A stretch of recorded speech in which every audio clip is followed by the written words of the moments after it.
Okay dear students, तो आज हम अपना सब्सिडी बुक के अंदर नया बुक लाए हैं और वो है कैश बुक। अब जैसे कि जिक्र तो फर्स्ट डे पर ही कैश बुक का हुआ था। कैश बुक 4 टाइप का बनता है, single column cash book, double column cash book, 3 column cash book यानी ट्रिपल कॉलम कैश बुक और एक बनता है पेटी कैश बुक। अब उसमें से हम पहला कैश बुक शुरू कर रहे हैं आज से, और आज ही हो जाएंगे, यानी कल हम डबल कॉलम कैश बुक में चले जाएंगे। मेरे को टाइम पास करने आता नहीं, जहां रुकना होता है मैं खुद ही रुकता हूं, जहां नहीं रुकना है वहां बिल्कुल रुकूंगा नहीं मैं। और आज हम पहला बुक शुरू कर रहे हैं कैश बुक का, वो है सिंगल कॉलम कैश बुक। अब सबसे पहले सिंगल कॉलम कैश बुक का प्रोफार्मा बनता कैसा है, उसमें कौन से टाइप के ट्रांजेक्शन रिकॉर्ड होते हैं, इसके ऊपर हम डिस्कस कर लेते हैं। देखिए सबसे पहले तो कैश बुक के अंदर, सिंगल कॉलम कैश बुक के अंदर भावेश ओनली कैश के ट्रांजैक्शन रिकॉर्ड किए जाएंगे बस, बाकी शूट में इग्नोर कर देना। उधारी वाले चलते नहीं, जिसका लेन देन बाकी है वो चलते नहीं, ओनली कैश के। अब ये कैश बुक देखता नहीं कि गुड्स आया कैश की वजह से, कैश कौन से रीजन की वजह से आ रही और कौन से रीजन की वजह से जा रही, इसको उससे कोई लेना देना नहीं है। तो दैट्स व्हाई अगर मैं कंक्लूजन की बात करूं तो what is single column cash book. तो single column cash book means ऐसा बुक जहां पे ओनली कैश के ट्रांजैक्शंस रिकॉर्ड किए जाते हैं, क्रेडिट के नहीं बस।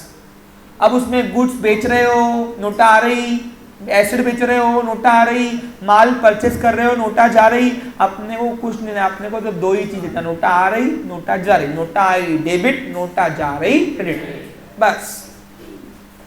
समझा? अब इसका प्रोफार्मा सर कैसे बनता है, वो परचेस बुक और सेल बुक की तरह नहीं, उसमें तो एक ही साइड था, लेकिन यहाँ पे 2 साइड आएंगे आपको। पूछो क्यों?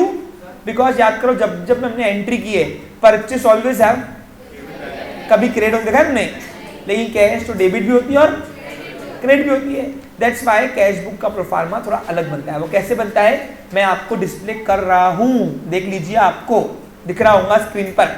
अब इसके कंटेंट में आपको पढ़ाने जा रहा हूं, ऐसा क्यों बनता है, उसके पीछे का रीजन जान के हम पहला एग्जाम्पल आज शुरू कर रहे हैं। मात्र 40 मिनट के अंदर 2 एग्जाम्पल का टास्क हम रख रहे हैं, 2 एग्जाम्पल हमारे होके ही जाने चाहिए। शुरू करें तो आज सिंगल कॉलम कैश बुक उड़ा देंगे अपन, कल से double column cash book.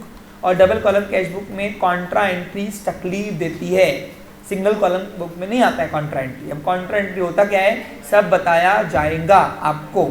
Okay clear मेरे प्यारे बच्चों, शुरू करें। चलिए हाँ, 2 मिनट ध्यान दो। अब सिंगल कॉलम कैश बुक का प्रोफार्मा कैसे बनता है, देखो सबसे पहले लिखना इन द बुक ऑफ, ऊपर जो नाम है दुकान का वो, ठीक है। फिर सिंगल कॉलम कैश बुक या सिंपल कैश बुक भी लिखा तो वो भी चलता है। Single column cash book is also known as simple cash book. Simple जहां पे कैश के ट्रांजेक्शन रिकॉर्ड करता है, हेड कैशियर जो है वो कैश के ट्रांजेक्शन कैश बुक में रिकॉर्ड करता है। क्या कर रहे हैं यहाँ पे, जर्नल एंट्री वाला ही काम हो रहा है, बस जर्नल एंट्री का सब्स्टिट्यूशन है ये सब्सिडरी बुक सारे। समझा क्या? ये जो काम अकाउंटिंग के अंदर जर्नल एंट्री करता है वही सारे मिलकर ये सब्सिडरी बुक करते हैं। महंगा स्ट्रक्चर है, जो काम एक बुक करती है वो अलग अलग बुक कर रहे हैं, देख रहे हैं आपको। चलो हाँ, अब यहाँ पे कैसे बनता है प्रोफार्मा देख लीजिए। पहला था डेट या सीरियल नंबर, अगर डेट मेंटेन है तो डेट करना, सीरियल नंबर वाइज मेंटेन है तो सीरियल करना। फिर यहाँ पर रिसिप्ट, नोटा आने को रिसिप्ट बोलते हैं, क्या बोलते हैं रिसिप्ट, और नोटा जाने के रीजन को पेमेंट बोलते हैं। अब याद करो कैश रियल से डेबिट होती है और रियल से ही क्रेडिट होती है। तो जो आता है व्हाट कम्स इन डेबिट, तो कैश अगर डेबिट क्या करना, रिकॉर्ड करने के लिए ओरली एंट्री बोलना। अगर एंट्री में कैश को डेबिट किया तो डेबिट साइड में रिकॉर्ड करना, और अगर एंट्री में कैश को क्रेडिट किया तो क्रेडिट साइड में रिकॉर्ड करना। समझा आपको क्लियर? एंट्री आना जरूरी है आज की तारीख में, हाँ करा हूँ मैं आपको। फिर यहाँ पे अगर आप रिसिप्ट नंबर भूल के लिखना तो आप चाहो तो पर्टिकुलर भी लिख सकते हो, बहुत सारे ट्यूशन क्लास वाले पर्टिकुलर भी लिखते हैं, कोई प्रॉब्लम आता नहीं है। फिर यहाँ पे आता है आर नंबर। अब मैं आपको बता दूं कैश बुक सिर्फ बिजनेसमैन नहीं में आता है, सारे प्रोफेशनल्स, फिर बोलूं सारे प्रोफेशनल कैश बुक ही बनाते हैं। यानी अगर हम ट्यूशन क्लास वाले बात करें तो हमारी जो एंट्रियां होती है वो कैश बुक में होती है, हम जर्नल एंट्री नहीं करते। समझा क्या? यानी कैश बुक में क्यों एंट्री कर रहा हूं बोलो, क्योंकि 12th में आपको एनपीओ है, फाइनल अकाउंट ऑफ एनपीओ। अब एनपीओ क्या होता है मालूम है आपको, और हम प्रोफेशनल एनपीओ में आते हैं मालूम है आपको सब। तो उसका फाइनल अकाउंट के लिए आपको कैश बुक वहाँ पे बनाना पड़ता है, काम में आएगा 12th में, बता रहा मैं आपको क्लियर। फिर नहीं बोला सर ने पढ़ाया नहीं, याद रखोगे? देखते हैं। हाँ, फिर यहाँ पे आर नंबर बनता है, रिसिप्ट नंबर। अब देखो, जब भी प्रोफेशन के पास या बिजनेस के पास नोटा आती है तो हम रिसिप्ट बना कर याद करो। तुम हमको फीस देते हो, उस फीस से हमारी नोटा आती कि जाती? आती। तो याद करो, हम आपको रिसिप्ट बना के देते कि नहीं? किस किस को रिसिप्ट नहीं मिली है हाथ पकड़ो, तो आज ले लेना मेहरबानी करके। ओके, और बाकी सब याद करो, जिसने जिसने पैसे दिए सबको मैंने रिसिप्ट बना के दिए हैं। तो याद करो, तो वो रिसिप्ट का जो नंबर आता है, नंबर दिखा है आपने लाल अक्षरों में कि इसके बाद ट्यूशन क्लास की रिसिप्ट पढ़ी है यहाँ पे? अगर पढ़ी होंगी तो दो ना प्लीज बेटा, मैं आपको रिसिप्ट नंबर दिखाता हूँ क्या होता है। प्रैक्टिकल लाइफ में यूज होता है, थ्योरेटिकल लाइफ में नहीं होता है। ओके, तो यहाँ पे वो रिसिप्ट का नंबर लिखना पड़ता है, कौन से नंबर वाली रिसिप्ट फटी जब हमारे पास नोटा आई। तो बच्चों से जब ट्यूशन क्लास वालों के पास नोटा आती है तो रिसिप्ट फटती है, समझा आपको? वो रिसिप्ट का एक यूनिक नंबर होता है। देखो, आप अगर नोटिस किया होगा तो वो नंबर लाल अक्षरों में होता है, लिखा है आपने बच्चों लोग? वो रिसिप्ट नंबर यहाँ पे लिखना पड़ता है। फिर यहाँ पे LF, लेजर फोलियो नंबर, क्योंकि ये जर्नल एंट्री का ही सब्स्टिट्यूशन है तो यहाँ पे लेजर फोलियो ने, इसके बाद लेजर पोस्टिंग बनती है, और लेजर पोस्टिंग जब बनती है तो हमको यहाँ पे कौन से नंबर में इसका लेजर बनाया हुआ है वो फोलियो नंबर यहाँ लिखना पड़ता है। प्रैक्टिकल लाइफ में डाली देना बेटा।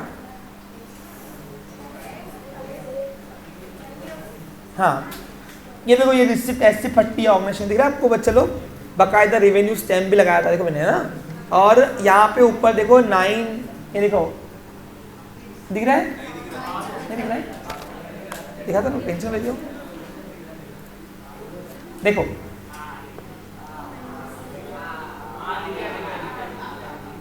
ये लाल अक्षर दिख रहे हैं? 977 number, that is called as receipt number. वो रिसिप्ट नंबर यहाँ पे लिखना पड़ता है प्रैक्टिकल लाइफ में, थ्योरेटिकल लाइफ में कोई यूज होता नहीं है। छोटा सा फॉर्मेलिटी बना लेना। ओके, फिर LF यहाँ पे लेजर फोलियो, इसके बाद क्योंकि ये जर्नल एंट्री का पहला स्टेप है, सॉरी अकाउंटिंग का पहला स्टेप है ये, सब्सिडी बुक सारे, इसके बाद लेजर पोस्टिंग बनती है। तो लेजर पोस्टिंग में कौन से नंबर पे लेजर फोलियो नंबर बनाया है वो लिखना पड़ता है यहाँ पे। और फिर यहाँ पे अमाउंट, ये हो गया उसका डेबिट साइड। क्या होगा ये? अब ऐसे ही क्रेडिट साइड बनती है ना, यहाँ पे 2 साइड बनती है। पूछो क्यों?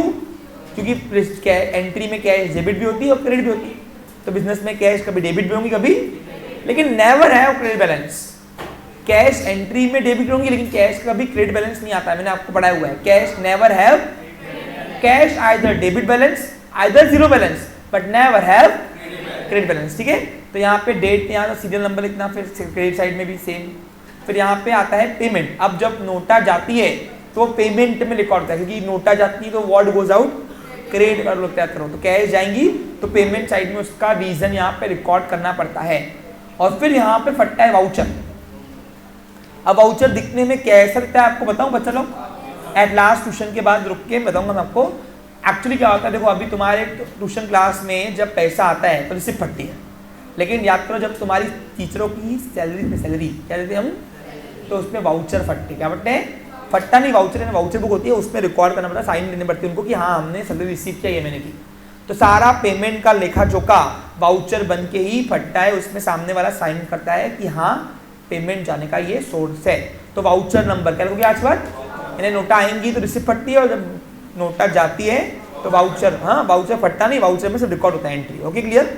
उसके बाद आता है LF, क्योंकि यहाँ पे भी ये लेजर फोलियो इसके बाद बनेगी लेजर पोस्टिंग, तो ये फर्स्ट स्टेप है, इसलिए जनरल एंट्री की तरह यहाँ पे लेजर फोलियो नंबर बनाना पड़ेगा। और फिर नेक्स्ट अमाउंट, ये उसका क्रेडिट साइड है। तो इस तरीके से आपको रिकॉर्ड करना है पूरा इस डेबिट और क्रेडिट के अंदर। अब रिकॉर्ड करने का तरीका कैसा है, आज यहाँ से जाओगे सबको आ जाएगा। पहले बताओ प्रोफार्मा क्लियर है? ठीक है, हाँ। अब जिसने जिसने लेजर पोस्टिंग सीखी है उसको सब्सिडी बुक में रिकॉर्ड करना आ गया, क्योंकि इसका रिकॉर्ड करने का तरीका बिल्कुल एज इट इज है जो आपने कैश अकाउंट में पोस्टिंग की थी। याद करो क्या करना बता रहा हूं, ओरली एंट्री बोलना, एंट्री में अगर कैश डेबिट किया होगा तो कैश के डेबिट साइड में अपोजिट में लिख देना, अपोजिट नेम। और अगर एंट्री में क्रेडिट किया होगा कैश को तो कैश के क्रेडिट साइड में अपोजिट नेम लिख देना। बस यही हो गया record with narration. But with narration देखो कैश अकाउंट और कैश में फर्क क्या है, रिकॉर्ड और पोस्टिंग करने का तरीका सेम है। क्या है? बस कैश अकाउंट में हम नरेशन लिखते नहीं है और यहाँ पे आपको नरेशन कंपलसरी है। अब सर ये तो गलत कर दिया आपने, मतलब क्यों? सर आपने 4 बुक बनाए थे, उसमें तो कोई नरेशन वेरेशन लोचा था नहीं, यहाँ पे क्यों रखा फिर 5वें बुक में सर? अरे अपन ने परचेज बुक बनाया, परचेज रिटर्न बनाया, सेल बनाया, सेल्स रिटर्न बनाया, उसमें नरेशन था क्या कभी? क्योंकि उसमें वो पर्टिकुलर ट्रांजेक्शन ही रिकॉर्ड होते हैं। लेकिन कैश के आने के कई सारे रीजन होते हैं और जाने के भी कई सारे, तो इसलिए हमको नरेट करना पड़ता है कि क्यों नोटा आई और क्यों नोटा गई। तो यहाँ पे नरेशन लिखना कंपलसरी है। नरेशन नहीं लिखा 0 मार्क, डायरेक्ट 0, ऐसे कोलैप्स कर दूंगा। अबे ये ऐसा कोलैप्स का एग्जांपल समझा, डायरेक्ट 0 पे आओगे।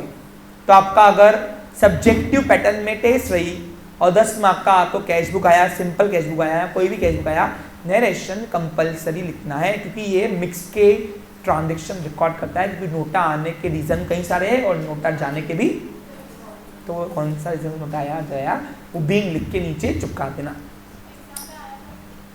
ओके, चलो शुरू करें मेरे प्यारे बच्चों, शुरू करें। पहला क्वेश्चन सामने रखो, देखो क्वेश्चन कैसे दिखता है। मेरा प्रोफार्मा यही यूज कर रहा हूं पहला वाला। हाँ देखो इधर, enter the following transaction in simple cash book of Messrs. Messrs कौन है? शर्मा स्टोर्स। आपको दिख रहा है मेरे प्यारे बच्चों? तो शर्मा स्टोर और जनवरी 2006 की सारी एंट्री है। तो अब याद करो, आपको बताया गया है मैंने, क्या बताया है मेरे प्यारे बच्चों, बताओ। हाँ तो देखो सुनो, एक मिनट। हाँ अब यहाँ पे जब ईयर और मंथ सेम है तो यहाँ पे ऊपर लिख दो, बार बार लिखने की जरूरत नहीं पड़ेगी। जनवरी 2006। चलो अब सब रिकॉर्ड करना है, कैसे करना है चलो। आज यहां से जाओगे सबको कैश बुक में रिकॉर्ड करने आ जाएगा, गारंटी मेरी। चलो पहला दिया है यहाँ पे कैश इन हैंड। अब ये कैश इन हैंड मतलब ओपनिंग बैलेंस होता है। क्या होता है, ये देखो जनवरी 2006 की एंट्री कर रहे हैं, तो पिछले महीने का यानी दिसंबर 2005 का, बराबर कि नहीं? अरे जनवरी 2006 के पहले कौन सा महीना था? तो दिसंबर महीने 2005 में जितना भी नोटा बची हुई होंगी फेंक देंगे क्या? कोई कैश फेंकता क्या? भाई मेरा महीना खत्म हो गया, पैसा बच गया, ये ले फेंक दो, हट, ऐसा करता क्या? नहीं फेंकता कोई कैश। भैया कैश बोल दो, आज पूरा खेल तो कैश का ही है ना। पैसा बोलता है कि नहीं बोलता है? अरे बोलता है कि नहीं बोलता है? बोलता है। तो कैश कहीं फेंकता नहीं। तो बचा हुआ जो पिछले महीने का बचा हुआ पैसा होगा वो हम ये महीने में लेके आएंगे, उसको बोलते हैं ओपनिंग बैलेंस। क्या बोलोगे मेरे प्यारे बच्चों? तो ये ओपनिंग बैलेंस है। बताओ कैश अकाउंटिंग में ऑलवेज है कौन सा बैलेंस? पक्का? ये तो मैंने कहाँ सिखाया था, याद करो, जब मैंने आपको ट्रायल बैलेंस सिखाया था, याद करो, याद है आपको बच्चे लोग? तो कैश का हमेशा डेबिट बैलेंस होता है। कौन सा होता है बच्चे लोग? तो जब भी आपके एग्जाम्पल में, एक मिनट, क्या हुआ बेटा, चालू हो जा, है